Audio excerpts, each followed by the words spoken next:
ಭಿಕ್ಷೆಯ ನೀಡಿರಲ್ಲ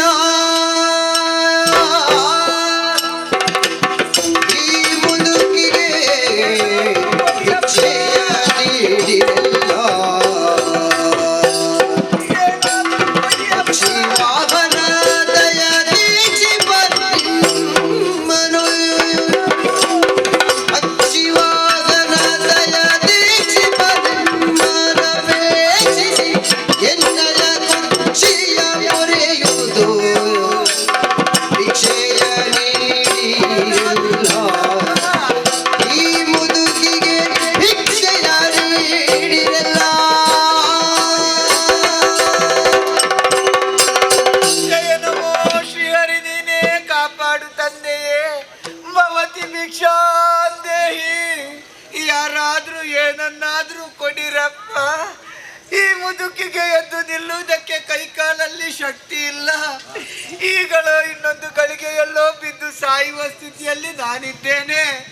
ಸಾಯುವುದಕ್ಕೆ ತಯಾರಾದ ತಾಯಿ ಮುದುಕಿಗೆ ಏನನ್ನಾದ್ರೂ ಕೊಟ್ಟು ಪ್ರಾಣವನ್ನು ಉಳಿಸಿ ಪುಣ್ಯವನ್ನು ಕಟ್ಟಿಕೊಳ್ಳಿರಪ್ಪ. ನನಗೆ ಇಂಥದ್ದನ್ನೇ ಕೊಡಿ ಅಂತ ನಾನು ಕೇಳುವುದಿಲ್ಲ. ನನಗೆ ಹಾಲು ಆಗುತ್ತದೆ, ಹಣ್ಣು ಆಗುತ್ತದೆ, ಅನ್ನವೂ ಆಗುತ್ತದೆ, ಹಣವೂ ನಡೀತದೆ.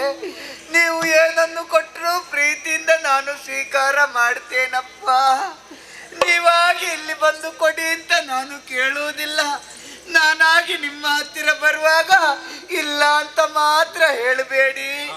ಯಾವಲೋ ಒಬ್ಬಳು ವಿಲಾಸ ಇಲ್ಲದ ಮುದುಕಿ ಭಿಕ್ಷೆಗಾಗಿ ನಮ್ಮ ಹತ್ತಿರ ಬರ್ತಾ ಇದ್ದಾಳೆ ಎಂಬುದಾಗಿ ತಿಳಿಯುವುದು ಬೇಡ. ಶ್ರೀಹರಿಯ ಮಗಳಾದ ಶ್ರೀದೇವಿಯೇ ನಮ್ಮ ಹತ್ತಿರ ಬರ್ತಾ ಇದ್ದಾಳೆ ಎಂಬುದಾಗಿ ತಿಳಿದು ಏನನ್ನಾದ್ರೂ ಕೊಡಿರಪ್ಪ. ನನಗೆ ನೀವು ಭಿಕ್ಷೆಯನ್ನು ಹಾಕುವುದರಿಂದ ನಮಗೇನು ಲಾಭ ಎನ್ನುವುದಾಗಿ ನೀವು ಯೋಚಿಸುವುದು ಬೇಡ. ನನಗೆ ನೀವು ಭಿಕ್ಷೆಯನ್ನು ಹಾಕುವುದರಿಂದ ನಿಮ್ಮ ಮನಸ್ಸಿನಲ್ಲಿರುವ ಎಲ್ಲ ಇಷ್ಟಾರ್ಥಗಳು ಈಡೇರ್ತವೆ. ಮನೆ ಕಟ್ಟುವ ಆಸೆ ಇರುವವರಿಗೆ ಮನೆ ಕಟ್ಟುವ ಯೋಗ ಬರ್ತದೆ. ಮದುವೆ ಆಗದೆ ಇರುವಂತಹ ಹೆಣ್ಣಾಗಲಿ ಗಂಡಾಗಲಿ ಆದಷ್ಟು ಬೇಗ ಕಂಕಣ ಭಾಗ್ಯ ಕೂಡಿ ಬರ್ತದೆ. ಮದುವೆ ಆದವರಿಗೆ ಸಂತಾನ ಭಾಗ್ಯ ಇಲ್ಲ ಅಂತಾದ್ರೆ ನಿಮಗೆ ಸಂತಾನ ಪ್ರಾಪ್ತಿಯಾಗುವ ಹಾಗೆ ಶ್ರೀಹರಿಯು ಅನುಗ್ರಹವನ್ನು ಮಾಡ್ತಾನೆ.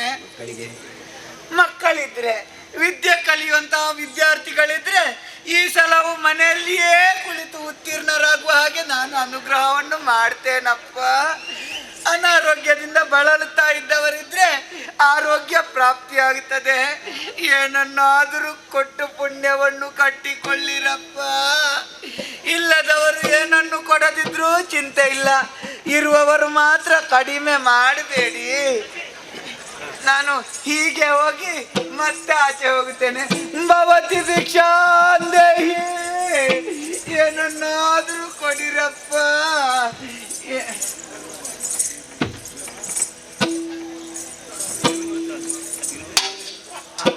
ನನಗೆ ಸ್ವರ ಬರುವಂಥದ್ದನ್ನೇ ಕೊಡಿ ಅಂತ ಕೇಳುವುದಿಲ್ಲ.